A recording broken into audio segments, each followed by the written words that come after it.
turn now to my friend and ranking member, Chuck Grassley.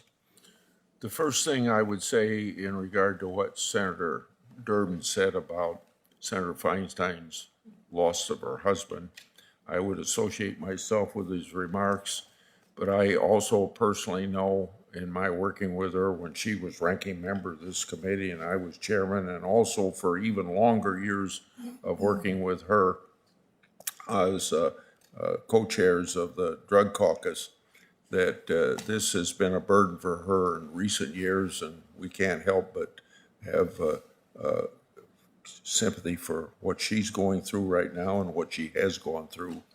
And I think that it's appropriate what you said. And then in regard to Judge Jackson, I would like to speak to Republicans about that. One little aspect of that is that I don't know how many of our 50 Republicans want to have a meeting with Judge Jackson. I'm going to have my meeting with her, I think, on Wednesday. But other people, either through me or through your own actions, make sure that if you want to have a meeting, you say that early so we don't get criticized for stringing people along just to stretch out what might be seen as not moving quickly enough. I think you ought to let the White House know if you want to meet with them. I thank you, Chairman Durbin, for holding this hearing. This is an important and serious topic, and Congress has an important role to play in combating the rise of violent crimes, and carjacking is just one of them. People often confuse carjacking with motor vehicle theft, but carjacking is much more dangerous. We're not talking about having a car stolen from some parking lot. We're talking about when someone uses violence or the threat of violence to take control of a car from someone else. For example, cars are being taken from parents at gunpoint while their child's still in the vehicle. A member of the Illinois legislature was in the car with her husband when masked men with guns ordered them out of their car. She begged them not to shoot her and her husband, and their lives were only saved when her husband returned fire. These carjackers form what are referred to as booster crews that have strategically figured out where to commit carjackings, how many to commit to the project so that they can overwhelm the local police, and which kind of cars to target. Hijacked cars are then being used by gangs and criminal organizations.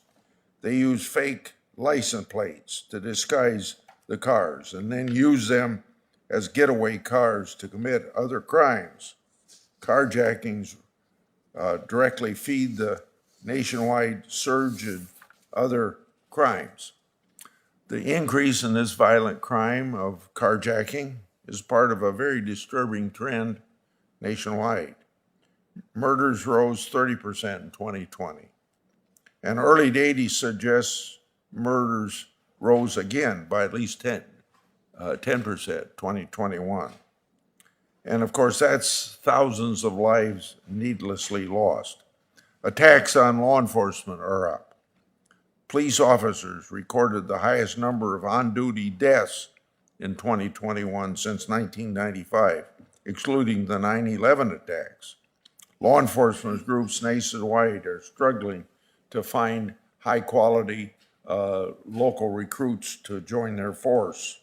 It's time to start looking for solutions to different parts of this crime wave. Operation Legend was extremely successful by providing federal manpower in overwhelmed cities. Some, like Mayor Lightfoot of Chicago, have requested similar federal resources. Proactive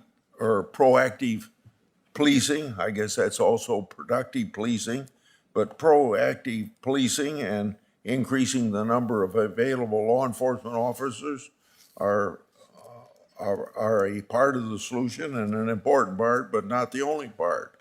Expanding the toolkit of federal prosecutors could also be an effective resource and effective response. I'm looking at expanding the reach of federal carjacking statute. Progressive prosecutors at the state level have told criminals that they won't get in trouble with certain crimes. Well, that won't fly with the federal government. This hearing on carjacking is a good start, and I look forward to more hearings on violent crime issues such as violent crime against law enforcement and homicide spike. I look forward to focusing as a body on different areas of violent crime and how we in Congress can solve it. It is also critical that we exercise our important oversight authority of federal agencies involved in monitoring and in reducing crime.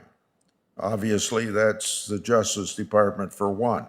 Congress needs to know if what the DOJ is currently doing is making enough of an impact on crime and safety. We also need oversight so that we can redirect misfocused energy and resources. Spending government resources on the so-called iron pipeline, ghost guns, and lawful firearm dealers isn't going to help bring crime statistics down. These liberal priorities affect a tiny fraction of overall crimes. We should be pursuing policies that will actually make an impact on the massive crime surge. Thanks to our witnesses for being here today and the hard work you put into your testimony. Thanks, Senator Grassley. We have 6 exceptional witnesses